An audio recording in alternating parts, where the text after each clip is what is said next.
Olá pessoal, Ivo de novo com vocês. E nesse vídeo eu gostaria de falar um pouco sobre as diferenças entre fascismo e comunismo, né? Ou socialismo, tá? Porque quando as pessoas tratam sobre o assunto, elas tendem a fazer algo que eu acho que é errado, por incrível que pareça, paradoxalmente. Elas elencam características e as cruzam entre si. O fascismo tem isso. O socialismo tem aquilo outro. Vejam as proximidades. Vejam as diferenças. Não é tão simples assim, tá?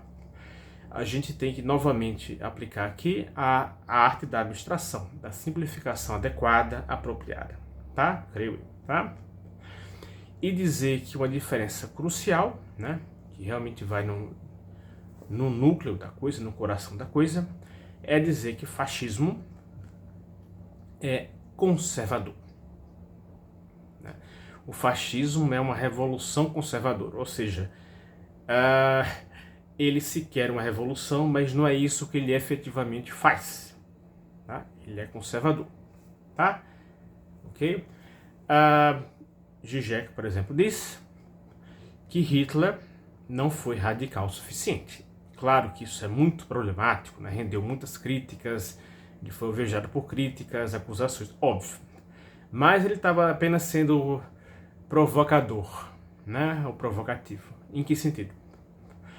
Porque, para Zizek, Hitler ele fez o Holocausto porque ele não teve coragem de mudar o capitalismo. Né? Porque ele estava mirando apenas no sintoma, numa causa. Né?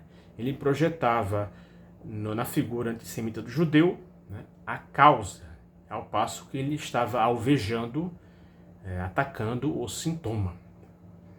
Né? Ele não, sabe, o fascista, o nazifascista, enfim, né?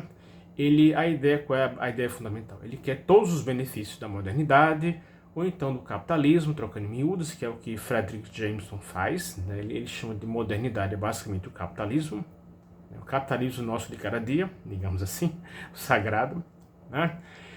E o fascista, o nazista, enfim, ele quer os prós do capitalismo sem ter que pagar pelos contras, né? Luta de classe, corrupção, desigualdade, violência, né?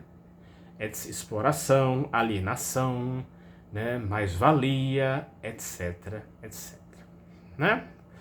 A violência intrínseca que existe na própria lógica de propriedade privada, né? Aquele que tem, aquele que não tem, existe um fosso entre os dois, né? Social. Então, é basicamente isso, tá? Todo o esforço nazista foi no sentido de atacar o sintoma. Tá? Ele teve que projetar no inimigo externo, na figura antissemita do judeu, né? Aquela figura obscena, suja, sórdida, enfim, figura fundamental que corrompe, né, um sistema neutro ou até benevolente, que seria o capitalista, a modernidade, etc. Então ele projeta num inimigo externo, né, a corrupção desse sistema. Ao passo que uma abordagem mais à esquerda, socialista, enfim, ele reconhece na própria forma com que o capitalismo se reproduz, né, ou seja, intrinsecamente, a manutenção e reprodução do capitalismo, este germe que ele quer combater, tá?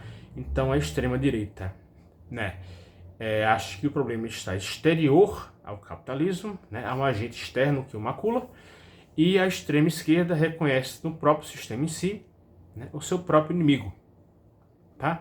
Então essa é a diferença fundamental.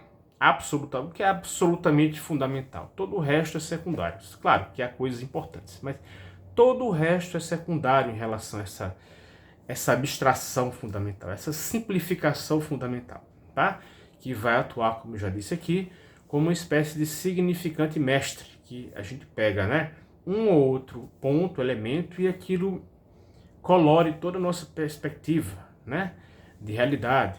Entende? Ele totaliza, né? A gente vê toda a coisa por um prisma diferente, tudo parece fazer sentido, relações causais novas são formadas, então você retotaliza a realidade social com um significante mestre, né? E eu acho que essa é a arte hoje em dia, tá? A abstração adequada, a simplificação apropriada, tá? Como na questão do fascismo e do nazismo.